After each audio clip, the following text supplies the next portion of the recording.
Après le verdict de la Cour de justice de l'Union européenne, le Polisario réclame à l'Union européenne 1 milliard d'euros de dédommagement.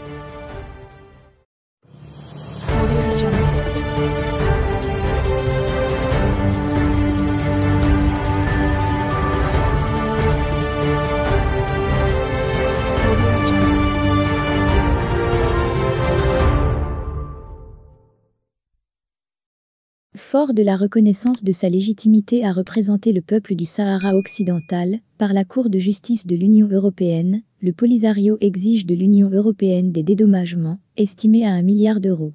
Après l'arrêt du 29 septembre de la Cour de justice de l'Union européenne, le Polisario pose ses conditions au 27. Le Maroc, qui n'a pas de souveraineté sur les eaux sahraouis, ne peut délivrer de licence aux pêcheurs espagnols sur des captures non réglementées, a souligné son avocat, le Français Manuel Devers, lors d'un point de presse animé vendredi 1er octobre à Madrid en compagnie d'Oubi Boukria, représentant du front auprès de l'Union européenne. Aussi, il a invité les armateurs ibériques à se tourner vers une autorité compétente, en allusion au Polisario. Dans le cas contraire, il a menacé de prendre des actions contre les entreprises qui ne respectent pas le droit du peuple sahraoui.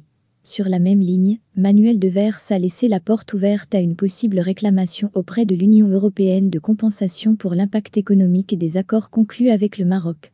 Du point de vue technique, on peut clairement demander des dommages et intérêts, estimés à 1 milliard d'euros. L'avocat a rappelé que la Cour vient d'annuler 2 accords internationaux et par conséquent, il serait raisonnable de reconnaître le droit au paiement de réparation. Tout dépendra du comportement des institutions européennes.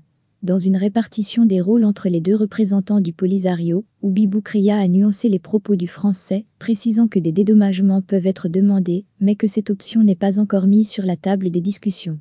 Il a affirmé en revanche que son mouvement veut aider les pêcheurs espagnols.